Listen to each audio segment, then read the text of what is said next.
ছোট একটা রিকোয়েস্ট করে খালি কষ্ট করে 5 মিনিটের লেগে আসো ভাই। উনি কারো প্রেমে পড়ে নাই। তুমি শুধু আমার প্রেমে পড়বা।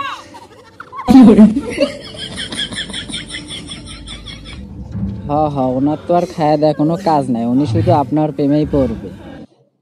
আপনার প্রেমে যখন পড়বে পড়ার সময়, তাহলে এত এত ছায়াছবি, এত এত ভক্ত, ওনাদের কি হবে? আপনার প্রেমে পড়ার সময় যদি পড়ে গিয়ে ওনার হাত পা ভেঙে যায়, তখন কি হবে? হ্যালো গাইস, আসসালামু আলাইকুম। This is Shanto, welcome to my channel. তো কেমন আছো তোমরা? বরাবরের মতো নতুন কিছু বিনোদন হাস্যকর ভিডিও নিয়ে হাজির হয়ে গেলাম আমরা। আরে চোখের পানিতে বুকটা ভাইসা যায়। আরে ডিপজল কাকু, ভিডিও দেখার পর চোখের পানি আর ধরে রাখতেই পারবেন না? না মানে চোখের পানি আর বের হতেই পারবে না? নিঃসন্দেহে তুই ঠিক কথা বলেছিস। চলুন বেশি কথা না বলে আজকের মূল ভিডিওতে যাওয়া যাক। স্ক্রিনে থাকা এই ভিডিওটি একটু মনোযোগ দিয়ে দেখুন। আমার তো দেখে মনে হচ্ছে বাংলাদেশে জন্মগ্রহণ না করলে এক ধাপ পিছিয়ে থাকতাম, আর এইসব বিনোদনের হাত থেকে অনেকটা দূরে থাকতাম।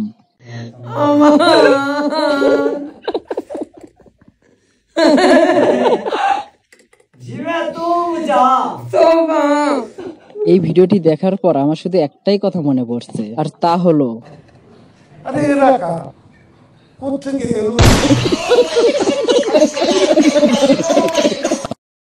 তো নাম্বার 2। এবার আপনারা একটু মনোযোগ দিয়ে এই ভিডিওটি দেখুন, তারপর আমি কিছু কথা বলছি।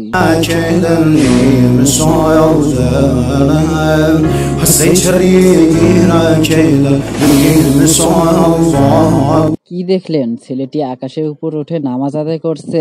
আপনারা হয়তো তাই দেখেছেন, আসলে না, এটি নামাজ নিয়ে মশকরা করা হচ্ছে। ছেলেটির মুখের দিকে একটু খেয়াল করলে দেখতে পারবেন ওর কোনো মুখ লড়ছে না, কোনো সূরা ইকরাম তেলাওয়াত করা হচ্ছে না। আসলে ব্যাপারটা একটু ভেবে দেখুন, একজন নামাজ আদায় করছে আর একজন ভিডিও করছে, ব্যাপারটা কি এইরকমই, তাই না? ইসলাম কি এতই সোজা? এরপর কিছু লোক আমাকে বলবে, আজ প্রথমবার কইছস, তাই মাফ করে দিলাম। থাক ভাই, আর কিছু বলতে হবে না। বর্তমানে ইউটিউব ঘাটাঘাটি করলে দেখা যাচ্ছে বরবাদ সিনেমাটি নিয়ে এক একজনের এক এক মতামত। চলুন আরেকটি মতামত শুনে আসি।